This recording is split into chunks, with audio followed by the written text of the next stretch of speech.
Hello guys, আসসালামু আলাইকুম। কিতা হররা ভালো আছেন? আশা করি আপনারা ভালো আছেন। আজকে আপনারা একটা রেসিপি দেখাই মারি খুব সহজভাবে এই রেসিপিটা বানাইতে পারবা।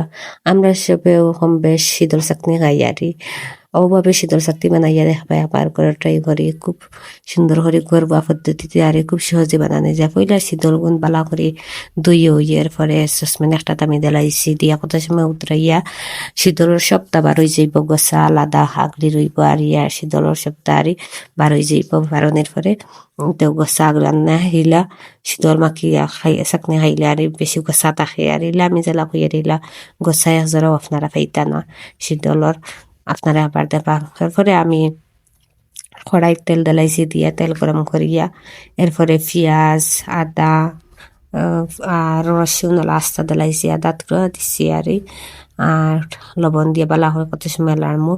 লাড়ার পরে এরপরে আর বালা করি গুণ বিরিয়ানি করমু আর পেঁয়াজে আর টমেটোয়ে যাতে টমেটো তা গলে এরপরে আমি মশলা দিমু আর তা গুঁড়া মশলা জিরা হলদি গুঁড়া মরিচ বাখর তুরা সামান্য সবটা একটু সামান্য সামান্য আর মরসর গুঁড়া একটু যে জ্বালা জাল খাই শীতল থাকলে একটু জাল খাইতে ভালো লাগে কি আমি বোধ হয় তার লগে একটু জালটা নাইয়া দিমু যাতে খাইতে টেস্ট হয় আর তার লগে গুঁড়া মরিচ কাঁচামরিচ দুইটা দিমু, গুঁড়া মরিচ তুরা একটু বেশ দিমু আর এরপরে ওটা মরিচ মরিচ দিয়া বালা করে লাড়মু। এরপরে বিরিয়ানি করার পরে আমি শীতল যে ফুটাইন রাখছি আর পানি দিয়া আর গছাই এখানো আগলি রইছে আর পানি যে ফুটাইন আর শীতলর বার হইছে ও ফুটাইন দিলাইমু আর খড়াইয়ের মাঝে দিয়া কত সময় আর পানি ফুটাইন শুকানি লইমু আর বালা করিয়া এরপরে আর টমেটো দিয়া টমেটো আর আইতা সপ্তাহ গলিত যাতে আর খাইতে টেস্ট হইব আর কিচ্ছু বুঝে গসা উসা কিচ্ছু দেখা যায় না। হোটেলে নিতে জ্বালাও ওরকম শীতল দেয় আর তারা চাকনি দেখি হোটেলও শীতল চাকনি খাইতে একজোড়া গসা থাকে না।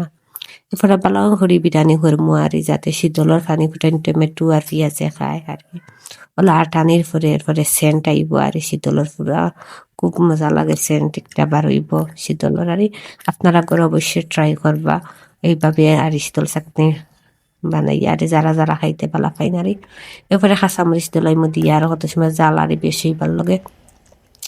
কাঁচামরিচ দিয়ে কত সময় লাড়িমু আর লাড়িয়ে পরে আর ডুলা পাতা উতা দিয়ে দেখানি আমার মাধ্যমে আর শীতল চাটনি কিরকম হয়েছে। আপনারা অবশ্যই করে ট্রাই করে দেখবা। আপনারা এভাবে খুব সহজে আর এই শীতল চাটনিটা বানানো যায়। আর যে যেখান থেকে আমার ভিডিও দেখার সবাই আমার একটু সাপোর্ট করবা আর নতুন ইয়ে তখন আমার চ্যানেলটা সাবস্ক্রাইব করবা।